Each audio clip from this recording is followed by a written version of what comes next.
श्री गणेशाय नमः। श्री गुरुवे नमः।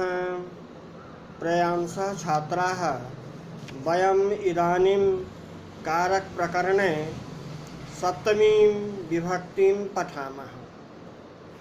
पाठस्य प्रारम्भः अक्तस्येन विषयस्य कर्मण्युपसंख्यानम् इति वार्तिकात् भवति।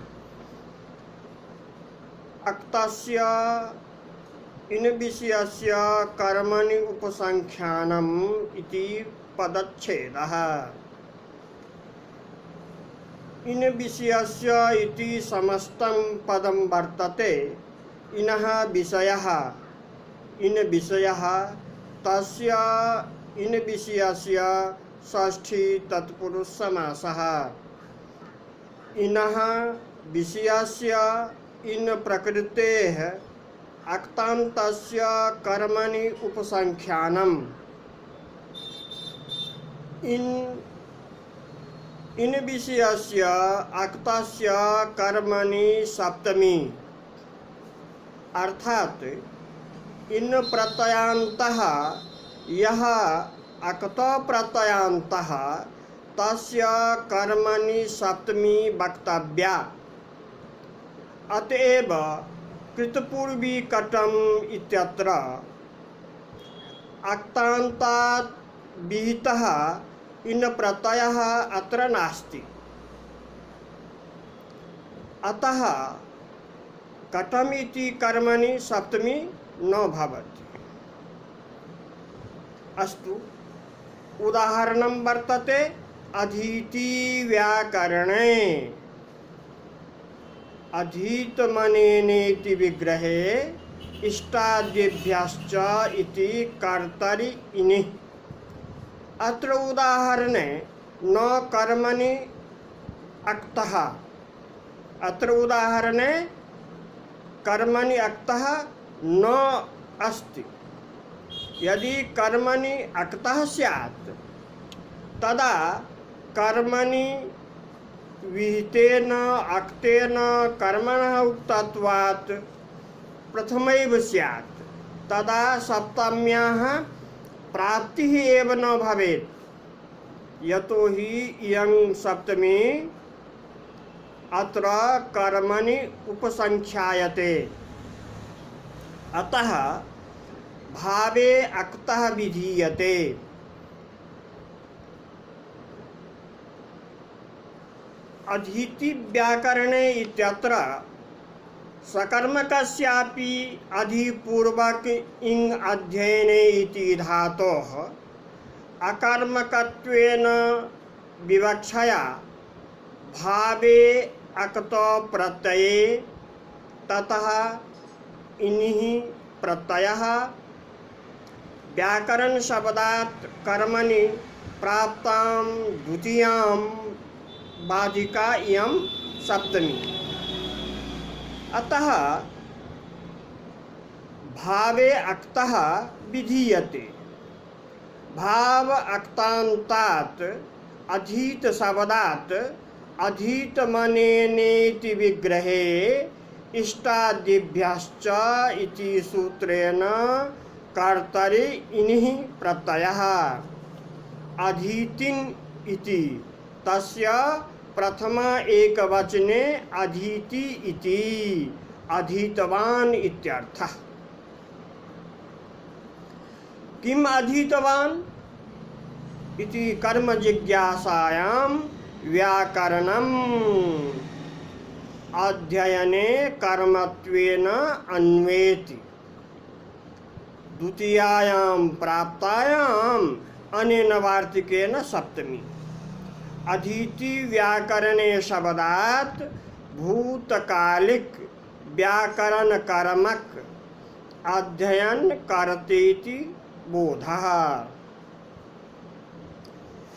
व्याकरणम् अधीतवान् इति यावत्। यदि अधीतम् अनया इति लिंगभेदेन विग्रह क्रियते, यदि अधीतम अनया इति लिंगभेदेन विग्रह क्रियते तदा अधीतिनि व्याकरणे इत्यपि भवितुं शक्यते। व्याकरणम् अधीतवती इत्यर्थः। इन विषयस्य कर्मणि इत्यत्र कर्मशब्दः कालादिभिन्न कर्मबोधकः। इन विषयस्य कर्मणि इत्यत्र कर्मशब्दः कालादिभिन्न कर्मबोधकः। तेन मासम् अधीति व्याकरणे इत्यत्र मासम् इति कालवाचकात् न सप्तमी अपितु अकर्मकधातुभिर्योगे देशः कालो भावो गन्तव्योऽध्वा चेति कर्मसंज्ञा कर्मणि द्वितीया इति द्वितीया भवति। अत्र कश्चित् विशेषः यन्मया गुरु परंपराभिः श्रुतः तत् प्रकाश्यते। अक्तस्येन विषयस्य कर्मणि इति इन्हि प्रत्यय विधायकं सूत्रमस्ति इष्टादिभ्यश्च। अस्मिन् सूत्रे श्राद्धमनेन भुक्तम् इनि ठनौ इति सूत्रात् अनेन इति प्रत्ययार्थः कर्ता अनुवर्तते। इष्टादिगणे द्वात्रिंशत् भाव अक्तान्ताः शब्दाः पठिताः सन्ति।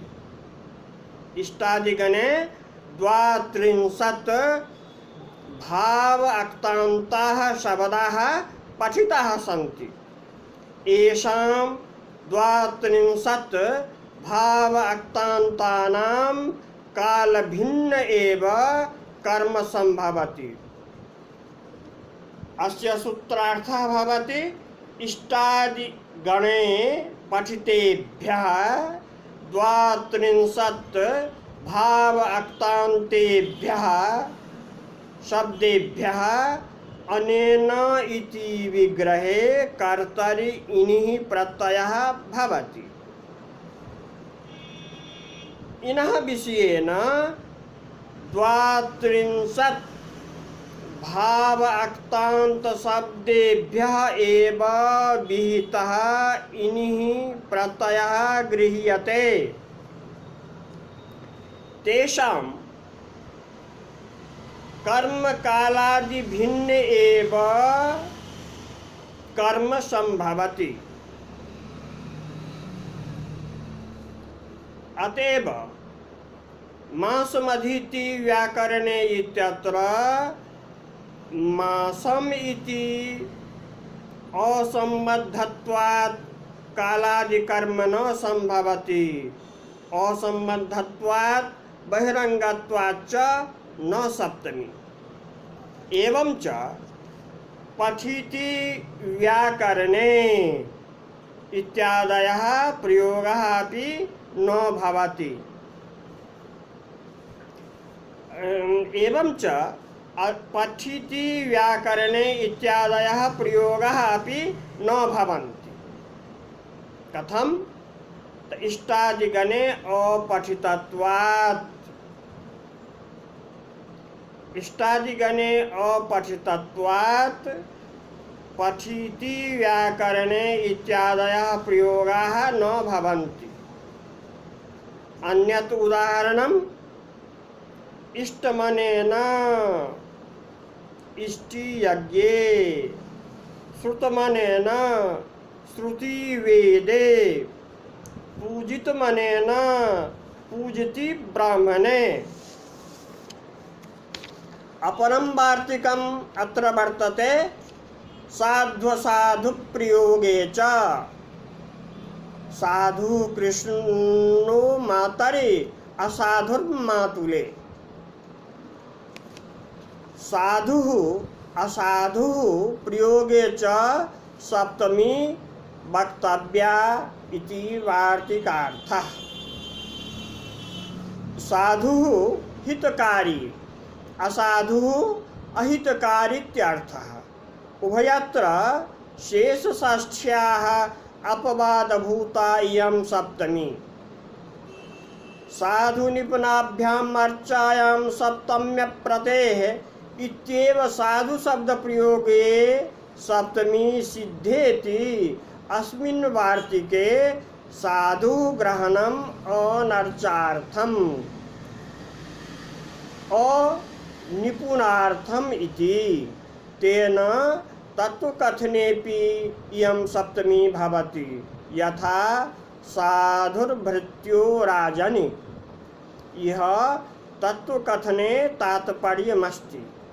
अयं भृत्यः राजसेवायां साधुः योग्यः अस्ति, अतः राजसेवायां नियोक्तुं शक्यते इति तत्त्वकथनम्।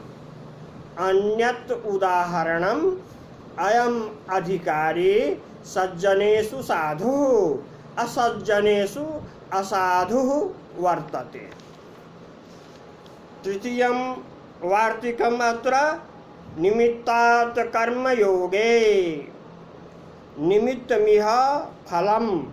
योगः संयोगसमवायात्मकः। चर्मणि द्विपिनं हन्ति, दन्तयोर्हन्ति कुञ्जरं, केशेषु चमरिं हन्ति, सीम्नि पुष्कलको हतः इति भाष्यम्। हेतु तृतीया अत्र प्राप्ता। सीमा अंडकोशः, पुष्कलको गन्धमृगः। योग विशेषे किं वेतनेन धान्यं लुनाति। निमित्त शब्दस्य कारणं हेतुः फलम् इत्यादयः अर्थाः भवन्ति। निमित्त शब्दस्य कारणं हेतुः फलम् इत्यादयः अर्थाः भवन्ति। अत्र वार्तिके निमित्तमिह फलम् इत्युक्तमस्ति। किन्नां फलम् इति जिज्ञासायां यदर्थं क्रियारम्भः तत् फलम्। अनेन निमित्तं चात्र क्रियाफलम्। निमित्तवाचकात् सप्तमी भवति। एवं च फलं सप्तम्यर्थः। निमित्तवाचकात् सप्तमी वाच्या। यदि तस्य निमित्तस्य कर्मणा सह योगः सम्बन्धो भवेत्। सम्बन्धश्चेह संयोगसमवायात्मकः न तु जन्यजनकादि सम्बन्धः। संयोगश्च समवायश्च संयोगसमवायौ इति द्वन्द्वः। संयोगसमवायौ आत्मा यस्य सम्बन्धस्य सः संयोगसमवायात्मकः बहुव्रीहि योगः सम्बन्धः इति संयोगसमवायात्मकः योगः सम्बन्धः। अत्र वार्तिके उभयविधः संयोगात्मकः समवायात्मकश्चेति सम्बन्धः विवक्षितः अस्ति। संयोग सम्बन्धः अनित्यः भवति। संयोग सम्बन्धः अनित्यः भवति, क्षणिकः कालिकश्च भवति। द्वयोः संयोगे अन्यस्य पृथक्करणे न काचित् हानिः। यथा दण्डी पुरुषः इत्यत्र दण्डश्च पुरुषश्च तयोः संयोग सम्बन्धः।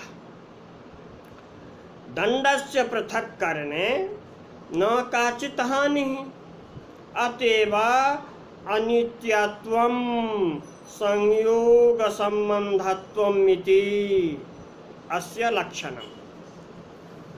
समवाय संबंधः नित्यः संबंधः भवति। अवयवावयिनोः जातिव्यक्त्योः गुणगुणिनोः क्रियाक्रियावतोः नित्यद्रव्यविशेषयोश्च यः सम्बन्धः स समवायः। द्वयोः समवाये अन्यस्य पृथक्करणे हानिः दृश्यते। यथा अवयवी शरीरः अवयवहस्तादिः अवयवस्य पृथक्करणे हानिः दृश्यते। द्वयोः पदार्थयोः यः सम्बन्धः नित्यः भवति, द्वयोः पदार्थयोः यः सम्बन्धः नित्यः भवति तदेव समवायः इत्युच्यते। अतएव समवायत्वं नित्यसम्बन्धत्वम् इति समवायस्य लक्षणम् उक्तं ग्रन्थकारेण।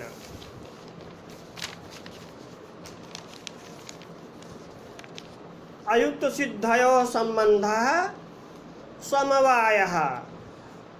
अयुक्तसिद्धीनां ययोः द्वयोः मध्ये एकम् अविनश्यत् अपराश्रितम् एव अवतिष्ठते। अयुक्तसिद्धीनां ययोः द्वयोः मध्ये एकम् अविनश्यत् अपराश्रितम् एव अवतिष्ठते।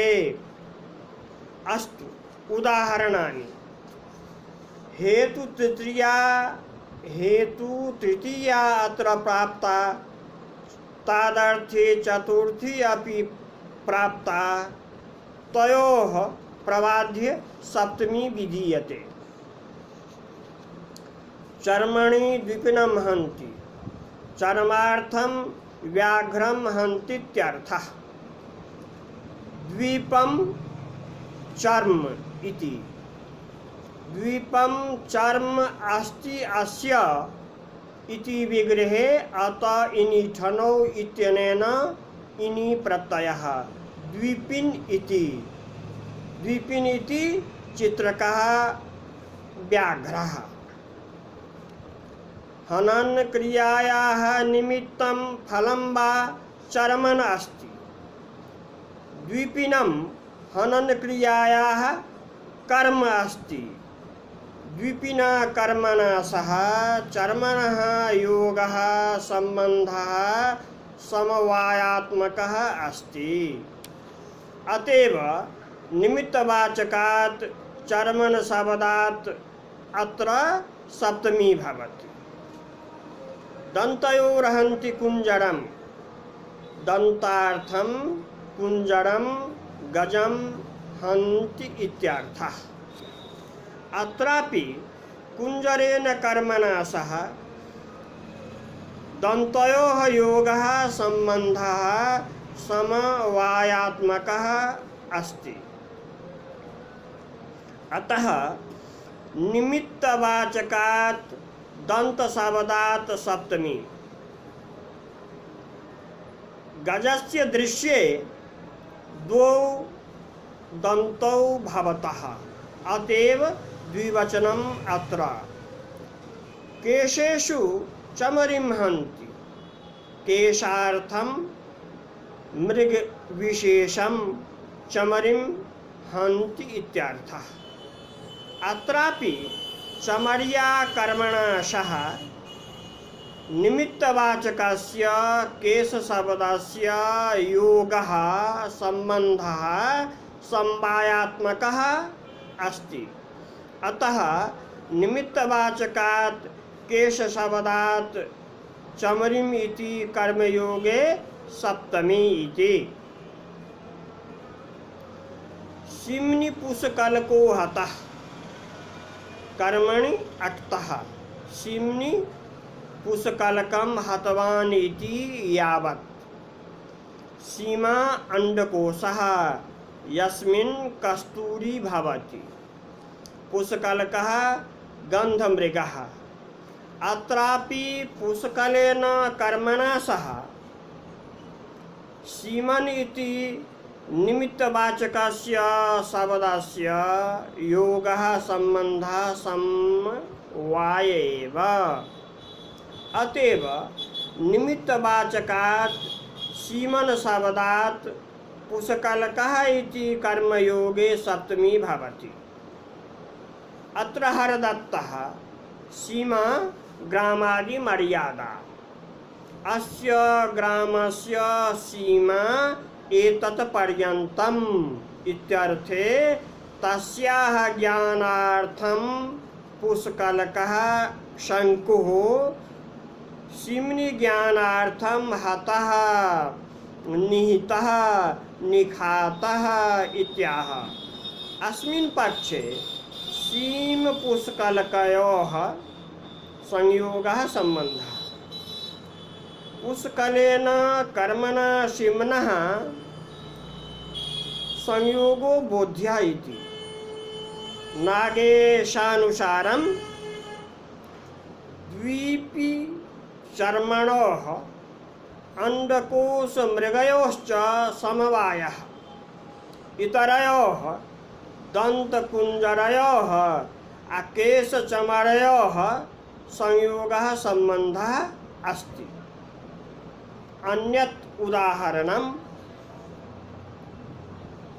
रामः त्वचि निम्बं तक्षति बीजेषु कुष्माण्डं भिन्धि गृहकपाटेषु वृक्षं नैव छिन्धि।